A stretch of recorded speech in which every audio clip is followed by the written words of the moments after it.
Ó gbẹnu tán o. Lizzy Anjorin dèrò àgọ́ ọlọ́pàá tó wà lálágbọ̀n, èyí làwọn tó gbé lọ síbẹ̀ àti ohun tó ṣẹlẹ̀. Peju Ogunmola jáde sọ̀rọ̀ nípa ikú ọmọ rẹ̀ fún ìgbà àkọ́kọ́ lẹ́yìn oṣù méjì tí ìṣẹ̀lẹ̀ burúkú náà ṣẹlẹ̀, èyí lohun tó sọ. Ó ga o, Ṣẹyin náà ti gbọ́ ohun tí màmá Ereko sọ pé Fathia Balogun ṣe fún òun, tí òun kò lè gbàgbé láéláé títí tí òun fi máa wọlé sùn, èyí lohun tó sọ. Ẹ farabalẹ̀, kẹ́ wá nǹkan fìdílé, kẹ́ gbọ́ àkójọpọ̀ ìròyìn yìí lẹ́kùnrẹ́rẹ́.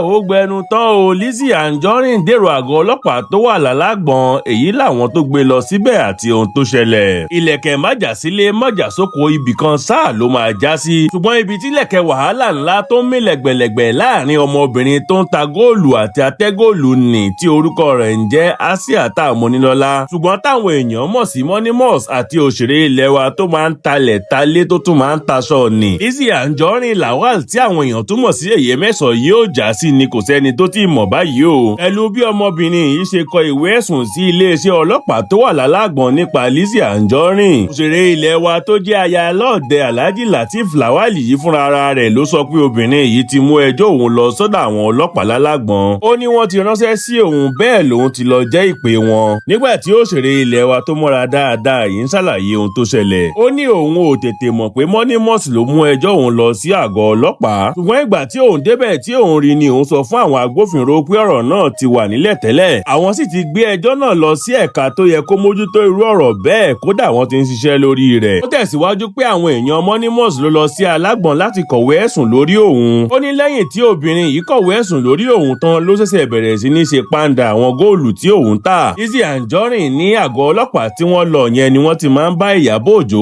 àti àwọn abanilórúkọ jẹ́ míì báyé àwọn èèyàn jẹ́. Ó ní Ìyábọ̀ Òjó, Monimos, Yínká TNT, ìyá Monimos àti ọkọ rẹ̀ ni wọ́n mú ẹjọ́ òun lọ sí alágbọ̀n nítorí pé wọ́n rò pé wọ́n máa ti ọ̀tá òun mọ́lé sí alágbọ̀n ni, ṣùgbọ́n òun ti ṣe gbogbo ohun tó yẹ kí òun ṣe kí òun tó jáde fún wọn. Lizzy ní wọ́n wá sílé òun ní ọ̀gànjọ́ òru, wọ́n tún wá sí ṣọ́ọ̀bù òun l'Àbújá. Bẹ́ẹ̀ ni wọ́n ti ṣèpàdé pé tí wọ́n bá ti mú òun níṣe ni kí wọ́n gún òun lábẹ́rẹ́ ikú. Ó ní òun kàn fẹ́ kí gbogbo ayé mọ̀ pé Monimos tó ṣe ẹ̀dá góòlù tí òun tà àti kọ̀wé ẹ̀sùn nípa òun sí alágbọ̀n. Bẹ́ẹ̀ ni wọ́n fẹ́ jí òun gbé kí wọ́n lè bá gún òun ní abẹ́rẹ́ ikú. Òṣèré yìí ní gbogbo bí wọ́n ṣe ń wá sílé òun, tí wọ́n ń wá sílé ìtajà òun, gbogbo bí wọ́n ṣe ń rìn kiri àti bí wọ́n ṣe ń rán àwọn èèyàn wá, gbogbo rẹ̀ pátá ni òun ní àkọsílẹ̀ rẹ̀. Bẹ́ẹ̀ ló máa tú àṣírí gbogbo àwọn tó ń ṣiṣẹ́ ibi náà síta fáyé rí, káwọn èèyàn lè mọ ohun tí òun ń sọ. Ṣé ẹ mọ̀ pé ó ti tó bí oṣù mélòó kan sẹ́yìn báyìí tí ìjà burúkú kan bẹ́ sílẹ̀ láàrin Lizzy Anjorin àti obìnrin yìí, lẹ́yìn tí obìnrin tó ń ta góòlù táwọn èèyàn máa ń pè ní Monimos yìí lo ohùn Lizzy láti polówó ọjà rẹ̀ bí ọ̀pọ̀ èèyàn ṣe máa ń ṣe lórí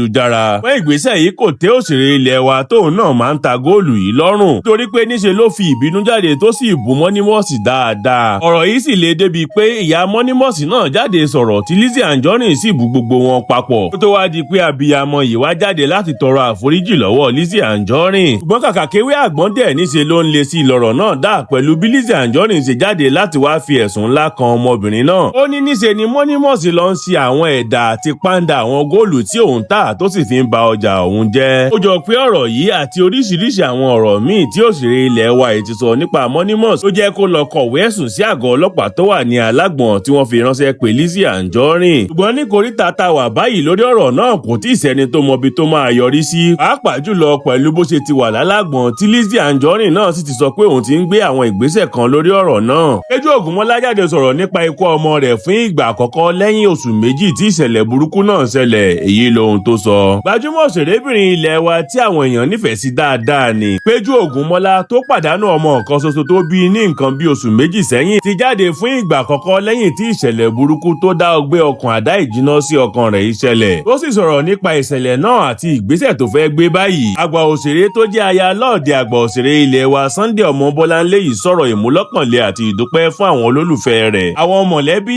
àti gbogbo òṣèré orí ìtàgé ẹgbẹ́ rẹ̀ tí wọ́n dúró tì í, àwọn tí wọ́n ń gbàdúrà fún àti àwọn tó ń tọ́jú rẹ̀ tí wọ́n sì ń mú lọ́kànlé pẹ̀lú. Òṣèrébìnrin tó jẹ́ ọmọ bíbí ìlú Òkè Ìmẹ̀sí ní ìpínlẹ̀ Èkìtì yìí dúpẹ́ lọ́wọ́ àwọn èèyàn káàkiri gbogbo àgbáyé. Bẹ́ẹ̀ ló ní òun ti gbà fún Ọlọ́run àti pé òun ti ṣetán báyìí láti padà sínú iṣẹ́ tíátà tí òun yàn láàyò. Nínú fídíò kan tí Peju Ogunmola fi léde lórí ìkànnì ayélujára Instagram rẹ̀ ló ti sọ báyìí pé tí àwọn olólùfẹ́ mi tòótọ́, àwọn òṣèré ẹgbẹ́ mi, àwọn mọ̀lẹ́bí mi àti àwọn alátìlẹyìn mi káàkiri àgbáyé. Láti bí oṣù méjì sẹ́yìn tí mo ti pàdánù ọmọ mi ni mo ti wà nínú ìpòrúru ọkàn àti ìbànújẹ́. Àmọ́ bí mo ṣe wà nínú ìbànújẹ́ yìí bẹ́ẹ̀ ni gbogbo àgbáyé jẹ́ kí n mọ̀ wípé àwọn wà lẹ́yìn mi. Mo rí ìfẹ́ tẹ́ ẹ fi hàn mí o, mo sì ń gbúròó àdúrà yín. Ìtọ́jú yín gbogbo náà ni mò ń rí, ẹ ṣé mo dúpẹ́ o. Láti inú ọkàn mi wá ni mo ti ń sọ pé ẹ ṣeun gan ni. Sí gbogbo èèyàn káàkiri àgbáyé mo mọ̀ ọ́ lóore. Orin ìgbàgbọ́ kan sọ wípé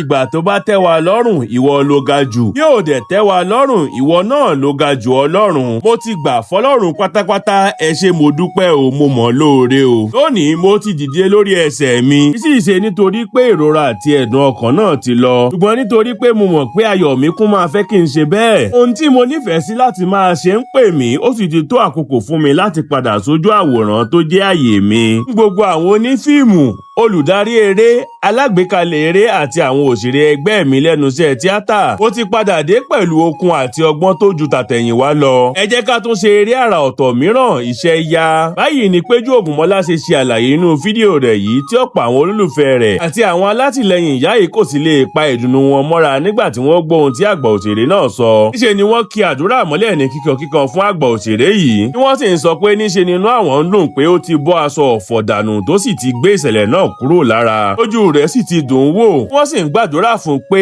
Ọlọ́run tó lè tu ẹ̀dá nínú yóò tù nínú pátápátá. Lẹ́yìn náà ni àgbà òṣèré ilẹ̀ wa yìí gbé àwọn fọ́tò kan tó jojú ń gbèsè jáde sórí ìkànnì ayélujára Instagram rẹ̀ láti kéde pé kò sẹ́kún mọ́, kò sí ọ̀fọ̀ mọ́. Bẹ́ẹ̀ ló gbé fídíò kan sí i níbi tó ti ń jó, tó ti ń yọ̀, tó ti ń dúpẹ́ lọ́wọ́ Ọlọ́run pé òun ti jáde kúrò nínú ọ̀fọ̀, kí òun sì ti ṣetán láti bẹ̀rẹ̀ iṣẹ́ ní pẹrẹu. Lẹ́yìn oṣù méjì tí ikú já ọmọ kan ṣoṣo tó bí gbà. Bí ẹ ò bá gbàgbé, lọ́jọ́ kejì oṣù kẹsàn-án ọdún yìí ni ìròyìn burúkú tó gba omi lójú ẹni yìí gba orí ayélujára kan. Pé ayọ̀ mi kún, olúwa sínú ayọ̀ mi, olúwa ní ṣọlá tó jẹ́ ojúkan ẹ̀pà ojúkan èrè àgbà òṣèré ilẹ̀ wa yìí jáde láyé lẹ́yìn àìsàn ráńpẹ́. Ìṣẹ̀lẹ̀ burúkú yìí gba omi lójú abiyamọ. Kódà ohun táwọn èèyàn ń sọ ni pé Ọlọ́run nìkan ló lè pàrọwà sí obìnrin yìí nínú. Tí wọ́n sì bẹ̀rẹ̀ sí ní rawọ́ ẹ̀bẹ̀ sí Ọlọ́run pé kó jọ̀ọ́ kó ṣe bẹ́ẹ̀. Eléyìí ló fà á tí inú àwọn èèyàn fi ń dùn pé lẹ́yìn ìdojúkọ burúkú tí àgbà òṣèré yìí ní, ó ti padà dìde lórí ẹsẹ̀ rẹ̀ tó sì ti ṣetán láti padà sóko eré báyìí. Báwọn òṣèré ẹgbẹ́ rẹ̀ ṣe ń kí i pé ó káàbọ̀ ni wọ́n ṣe ń bá a pín ìkéde yìí pé kí àwọn òṣèré, àwọn alágbèékalẹ̀ eré àti àwọn olùdarí eré lè mọ̀ pé ó ti padà dé, ó sì ti ṣetán láti máa ṣeré orí ìtàgé padà. Bẹ́ẹ̀ làwọn olólùfẹ́ àti àwọn alátìlẹyìn ìyá yìí ń fi àdúrà ránṣẹ́ sí i pé kí Ọlọ́run túbọ̀ tù nínú,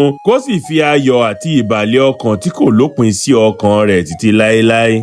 Ó ga o, Ṣẹyin náà ti gbọ́ ohun tí màmá Ereko sọ pé Fathia Balogun ṣe fún òun, tí òun kò lè gbàgbé láéláé títí tí òun fi máa wọlé sùn. Èyí lohun tó sọ. Ọ̀kan lára àwọn àgbà òṣèrébìnrin ilẹ̀ wa tó gbáfẹ́ dáadáa, tó sì tún jẹ́ ọ̀kan lára àwọn àgbà òṣèré tí Ọlọ́run fún ní àjíǹde ara ni Mọ́rẹ́nikẹ́ Aláùsá tí àwọn èèyàn mọ̀ sí Iya Ereko. Bó tilẹ̀ jẹ́ pé nínú oṣù kejì ọdún 2026 ni ìyá yìí máa pé ẹni 70 ọdún láyé. Wọ́n ní gbogbo ìgbà tẹ́ ẹ bá rí wọn níṣe lójú wọn máa ń gún régé, bẹ́ẹ̀ ni kébé ni ìyá náà ń ta. Ó sì ń ṣe eré orí ìtàgé di bí a ṣe ń sọ̀rọ̀ yìí, bẹ́ẹ̀ ló tún máa ń gbé fíìmù tara rẹ̀ náà jáde. Àìpẹ́ yìí ni ọ̀kan nínú àwọn òṣèré tó máa ń ṣàbẹ̀wò sí àwọn àgbà òṣèré ilẹ̀ wa ní Kúnlé Afọ́d ṣàbẹ̀wò sí ìyá náà nílé rẹ̀. Nígbà tí àgbà òṣèrébìnrin ń ṣe àwọn àlàyé lórí àwọn ìrìn àjò rẹ̀ gẹ́gẹ́ bí òṣèré àti àwọn ìdojúkọ tó bá pàdé nínú ìrìn àjò rẹ̀ nínú iṣẹ́ tíátà tó yàn láàyò. Ìtàn ìyá yìí là bá máa pè ní ojú ẹni máa làárí yọnu. Lásìkò tó ń ṣe àlàyé àwọn ohun tí àwọn mákẹ́tà fi ojú rẹ̀ rí nídìí iṣẹ́ tíátà ló ti ṣàlàyé pé ọ̀pọ̀ iṣẹ́ ni òun ṣe tí òun kò rí kọ́bọ̀ gbà nídìí rẹ̀. Ó ní èyí tí òun sì rí gbà náà òun kò gbà lódidi. Ọjọ́ tọ́rọ́, ọjọ́ kọ́bọ̀, bẹ́ẹ̀ ni wọn ò tún ní sanwó náà pé. Gbọ́n nínú gbogbo àlàyé yìí náà ló ti dárúkọ òṣèré kan tí Ọlọ́run lò láti tú ìtàn ayé rẹ̀ kọ. Pàápàá jùlọ lórí pé à ń gbé fíìmù jáde. Màmá yìí ní arẹwà òṣèré ilẹ̀ wa táwọn èèyàn nífẹ̀ẹ́ sí dáadáa ní Fathia Balogun ni Ọlọ́run lò. Ti rí i pé òun kò sá kúrò nídìí iṣẹ́ tíátà. Iya Ereko ní lásìkò tí òun àti Fathia jọ wà papọ̀ ni òun sọ fún un pé òun kò ní gbé fíìmù jáde mọ́ o. Nítorí àwọn ìrírí lóríṣiríṣi tí kò dùn mọ́ òun nínú tí òun ti rí nídìí pé à ń gbé fíìmù jáde. Ìyá yìí ní òun tiẹ̀ ti pinnu láti fi fíìmù ṣíṣe sílẹ̀ kí òun lọ bẹ̀rẹ̀ sí ní ta sìmẹ́ǹtì. Ó ní kódà wọ́n ti mú òun lọ síbi tí òun ti máa gba ọjà náà. Ní ṣùgbọ́n Fathia Balogun ló ní kí òun má ṣe bẹ́ẹ̀. Ló bá pe ọkùnrin alágbàtà fíìmù tó gbajúmọ̀ dáadáa ní Abdullahi Abdulrazak tí gbogbo èèyàn mọ̀ sí corporate picture tí òun ṣiṣẹ́ fún lásìkò náà, tí owó tó sì fẹ́ fún òun dín díẹ̀ ní náírà 470,000 naira. Ó ní Fathia ló pe corporate pictures níbi táwọn ti jọ jókòó tó sì sọ fún un pé kó ṣe òun dáadáa lórí iṣẹ́ táwọn jọ ṣe tó wà lọ́wọ́ rẹ̀. Lẹ́yìn náà ló sọ fún un pé 70,000 ìyẹn 70,000 naira tó lé lórí owó náà ní kó fún òun kí òun fi ra oúnjẹ sílé. Ó ní màmá yóò wá owó kun tí yóò fi gbé fíìmù míì jáde. Iya Ereko ní bí àyípadà rere ṣe bẹ̀rẹ̀ sí ní dé bá ayé òun nìyí, tí òun sì ṣe fíìmù bíi 4 léra lọ́dọ̀ ọkùnrin mákẹ́tà náà tó sì ṣe dáadáa sí òun. Báyìí ni ìyá yìí ṣe àlàyé oore mánigbàgbé tí Fathia Balogun ṣe fún un. Nínú ọ̀rọ̀ rẹ̀, ìyá yìí ṣàlàyé pé ohun kan tó dùn òun jùlọ láyé òun ni bí òun ò ṣe lọ sílé ìwé. Ó ní gbogbo ìgbà tí òun bá ti rántí pé òun ò lọ sílé ìwé àti ohun tó ṣe ìdènà fún ẹ̀kọ́ òun ló máa ń gba omijé lójú òun. Iya Ereko ní òun mọ̀wé bẹ́ẹ̀ lòun jáfáfá lẹ́nu ẹ̀kọ́ òun gidigidi. Ó ní ṣùgbọ́n nígbà tí òun fẹ́ bọ́ sí kíláàsì kẹfà nínú ìwé alákọ̀ọ́bẹ̀rẹ̀ ni ara ìyá tó bí bàbá òun ò yá, tí àìlera ẹsẹ̀ kan sì dá màmá náà gúnlẹ̀. Wọ́n bá ní kí òun lọ jókòó ti ìyá àgbà náà láti wà pẹ̀lú rẹ̀ kí ẹsẹ̀ rẹ̀ fi sàn. Ṣùgbọ́n ẹsẹ̀ náà kò sàn títí tí òun fi bí gbogbo ọmọ inú òun tán. Ó ní eléyìí ni kò fún òun ní àǹfààní láti tẹ̀síwájú nínú ẹ̀kọ́ òun. Àgbà òṣèré yìí ní èyí wà nínú ìdí tí òun fi pinnu láti rán àwọn ọmọ òun lọ sí ilé ìwé. Ó ní bó tilẹ̀ jẹ́ pé kò rọrùn rárá, Ọlọ́run ràn òun lọ́wọ́. Bí ọ̀pọ̀ àwọn ọmọ ìyá yìí sì ti wà ní ipò pàtàkì lẹ́nu iṣẹ́ wọn lónìí tọ́lọ́run sì ń gbà fún wọn.